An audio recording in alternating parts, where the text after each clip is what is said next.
Би жирэмсэн болчихж одоо яана? Хонхны баяр бүрхэг онцгой өдөр болсон ч манай найз оюу бид хоёр тэрийг тоосонгүй. Бид тэмдэглэхээр тэр орой Одкогийн гэрт очихдоо маш их хөөрцгөж байлаа. Аянга цахилгаан бороо орж л байг. Бид нар лав бутавна. Би нэг өрөөнд ангийнхаа хоёр охинтой уулзаад эргэн тойрноо харлаа. Цаг дөнгөж 8 болж байхад ихэнх нь халамцуу байх шиг байлаа. Оюу уух юм авахаар алга болчихов. Нүгэн ангийн хүүгүүд тэрэнд уух юм хийж өгч байх шиг харагдлаа. Одкогийн гэрийн хөгжмийн дугралт нь янзтай гоё байсан болохоор хүүхдүүд галзуу юм шиг л бүжгэлж байлаа. Би ч бас бүжгийн талбай руу очихоор шийдлээ. Тэнд би зоргойтой таарлаа.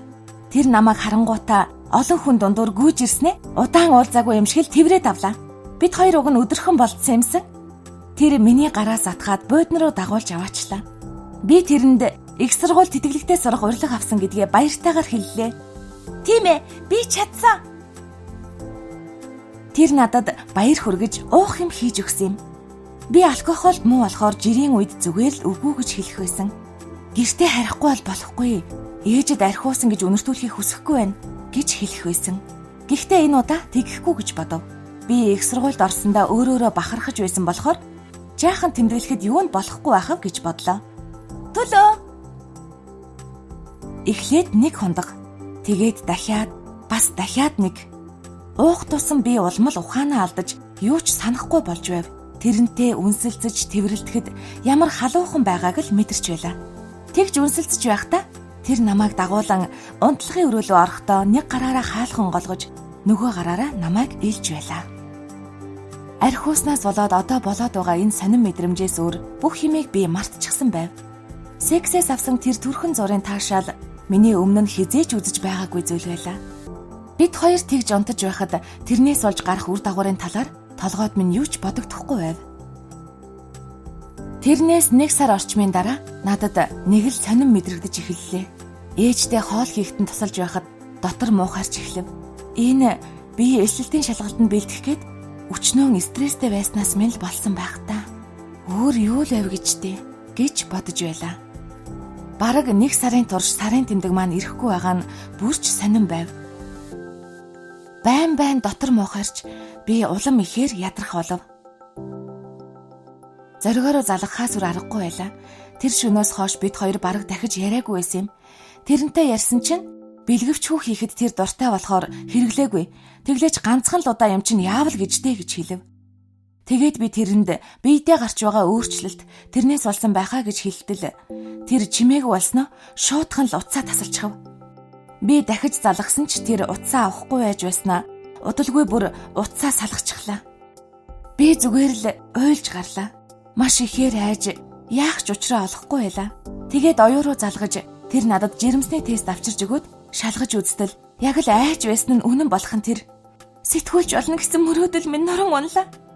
Их сургуульд сурах өнгөрлөө. Бүх юм дууслаа. Миний амьдрал ингээд дууслаа. Би жирэмсэн болчихсон байна. Удаан нууж чадахгүй болсон болохоор би ээжтэй энэ тухайга хэллээ. Ээж яаж хүлээж авахыг би үнэндээ мэдэхгүй байсан юм. Ээж маань ганц би өрх толгойлсон их байсан болохоор надад өөрийнхөө чадаагүй боломжийг олгохын тулд бүхэл амьдралаа миний төлөө зориулсан. Тэр нь одоо юунд хүргэснийг хардаа. Намайг тэрэнд хэлэхэд ээжийн нүднээс бөмбөрөн урсах нулимс зүрхлөө минь хутга дүрх шиг л боллоо. Би ямар муу охин бэ? Гэвч тэр намайг ингэртэй наан тэврээд хэлнэ гэж бодоогүй зүйл хэлж намайг тайвшруулан тэвэрсэн юм. Тэр надад бүх юм сайхан болно. Энэ бүхнийг гуруула хамтдаа давах болно гэж хэлсэн юм. Заяа гэж хэн нэгэн намайг дуудаж сэрээлээ. Энэ оюу байлаа. Юу болсон бэ? Би бүр эргэлзэж орхилоо. Толгой аимшигтай өвдөж байх юм. Тэгээд оюу чи өнгөрсөн шөнө амар согтсон байсан. Тэгээд зоргоо чамайг орлоо авч орох гээд байхаар нь хитрхээ согтсон байж ингэх чинь буруу гэд болиулсан. Зоргооч их согтсон байсан. Тэгээд оюу шүнжин намайг сахиж хажууд минь байжээ. Би тасарчихсан болохоор энэ бүхнээс огт юу ч санахгүй байлаа. Хэрвээ оюу намайг тэр шөнө харж хандаагүй бол миний зүуд ядах юмгүй биелэх байж. Тэндээс гарч явхдаа би зоргоод баяртай гэж хэлв. Тэр өчигдөр шөнийн явдлаас болоод ууртай дуу харагдаж байлаа. Маргааш өдөр нь л гэхэд тэр өөр охинтой уулзаж эхэлснийг бодвол дургүй нь хүрсэн байх л да. Тэрнийг надаас салахад сайн найз оюун маань намайг тайвшруулж тусалж байсан болохоор бүх юм эргээд зүгээр болсон. 3-7 хоногийн дараа ээж намайг их сургуулийн танилцах өдрөлгөт хүргэж өгөхдөө их сургууль орж байгаа юм чинь хэлэхгүй болохгүй гээд том хүний зөвлөгөө өгсөн юм. Очиж машинд хилээд байхдаа яах вэ? Гэхдээ тэр нэг зүүднээс хойш би ямар ч тохиолдолд, ямар ч нөхцөлд аюулгүй бэлгийн харилцаанд орох хичнээн чухал болохыг ойлгож авсан юм. Энэ нь хүсээгүй жирэмслэлтээ сэргээлээ зогсохгүй, бэлгийн замаар дамжих өвчнөөс ч хамгаалах болно.